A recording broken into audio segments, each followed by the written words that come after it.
was the one who said, "Do not trust anyone over 30"? Who said that? No, that was said by a 60s radical. Abby Hoffman. Abby Hoffman said that. In fact, it's a book. Do not trust anyone over 30, because that was the social revolution of the 60s, and that was the feeling that they have nothing to offer anymore, or they're contriving or they're conspiring to make the world disadvantageous to young people and their new ideas, which is okay. So it's a little bit inflammatory, but I guess that was the purpose of him saying it, so people will think about it. And we have to continuously think about it, and we have to continuously accept that there are new things going on in the world, and we have to incorporate them in all that we do in government. Amen. And that's what young people, that's the purpose that young people will see. Hi. Where, hello. Do the windmills really work? And do you have data regarding how much energy is conserved or produced? They're actually electric fans. They're not windmills. So the windmills work, yeah. Windmills and wind turbines are a well-developed, very mature, well-understood technology. It really is very simple. You have a form of energy, the wind. It turns those blades, the nacelle, and you have a coil within a magnetic field, and that generates an electrical current. That's how every turbine, every generator works. So it's well understood how to make an efficient turbine, how to make an efficient wind turbine, and they have been quite successful. They provide when at full production, they provide 34 megawatts of power, 34.5 megawatts of power. There are 20 turbines in Ilocos Norte, so they do work. But you must have sufficient wind. And that is why we must not give the impression that windmills is the solution to all the Philippines. It's not. It simply isn't. The windmills are a specific solution to a very practical problem that Ilocos Norte had. And that problem was that Ilocos Norte is very far from the sources of power. And so the transmission lines are hundreds of kilometers long. To transmit that power to Ilocos Norte. Any problem along that line, hundreds of kilometers, 600 kilometers yan, dahil galing dito malapit sa Manila. Any problem along the 600 kilometers, putol ang kuryente namin, brown out kami. Or nagka-fluctuate, basta't magkakaproblema. When we were talking to industrialists and telling them to come into Ilocos Norte and invest and build plants and factories and whatnot, they said, we cannot because the power is too dirty. It's not, it fluctuates nga, the voltage changes, nagkaka-brownout. Masisirang makinarya namin dito. So we cannot put in it. So we said, how do we do this? We have to solve this problem. Because if we cannot have investment, hanggang dito na lang tayo.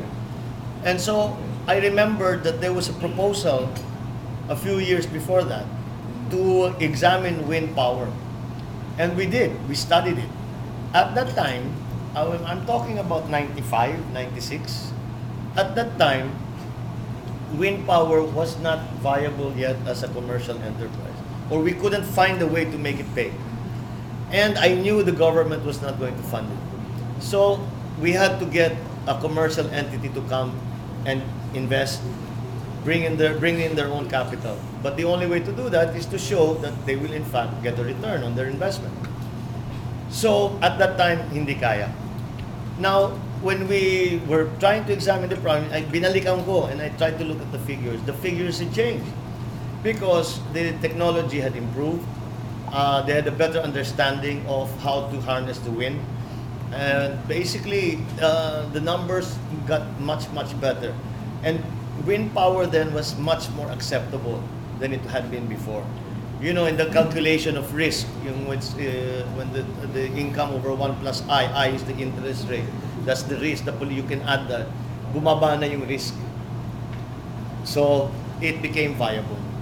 And that's why we looked into it, we put the package together. The financing was still very difficult because it was still new. And even with our dealings with government were not that easy because we went to the Department of Energy and we said, oh, anong kailangan ninyong mga licenses, mga certificate, mga permit? And they looked at us and they said, di namin alam. Ano sa palagay ninyo? And I said, why don't you know? I said, because we've never done it before. So together with the Department of Energy, we put together, slowly we went through the thing, and the process is more established now.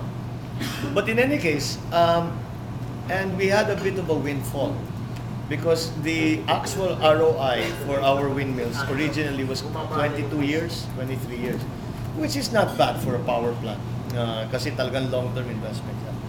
But when the Kyoto Agreement was signed, and within the Kyoto Agreement, there is the provision for the payment of carbon credits for methane or any greenhouse gases that is not being put into the air.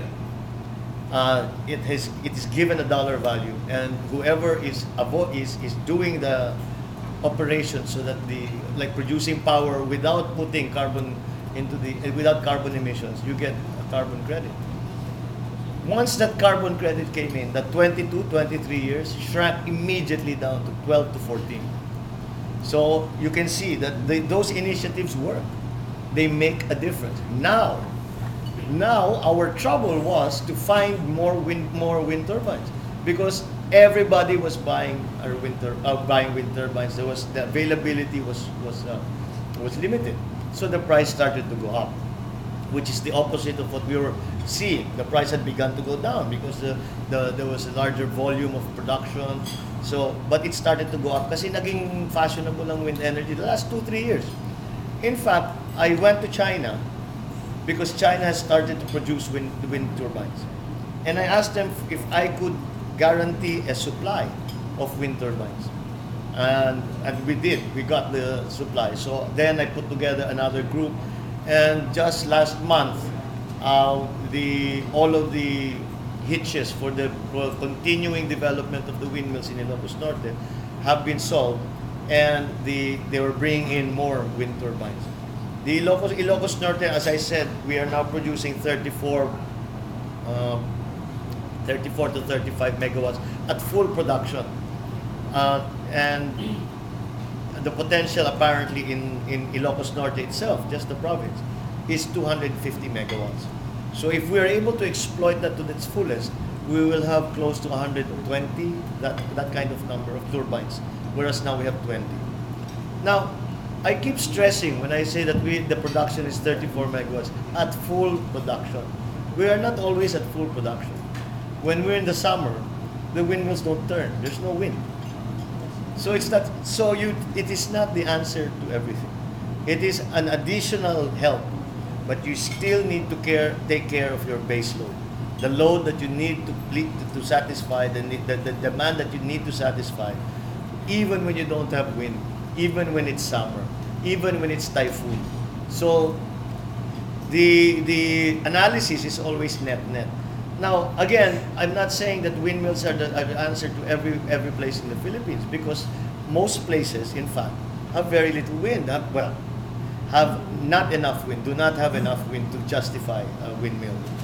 But I think the thought process and the process of problem solving that we applied for our wind farm is something that can be applied to the other problems that we face. I keep talking about new technology, new methods. I think we should do more of that. Like I always explain it this way. Ang Pinoy, we're always kawawa. We're always kulang sa pondo. We're always kulang sa training, kulang sa tao, kulang sa oras. We're always kulang. Whatever it is we want to do. And if you ask a European or you ask an American or a Japanese person and say, this is what we want to do, these are our assets, they'll look at it and they'll say, imposible yan, because it's just kulang. You just don't have enough of anything. But we Pinoys, we are so resourceful and ingenious. We find ways to make it happen. And yung dinidiscover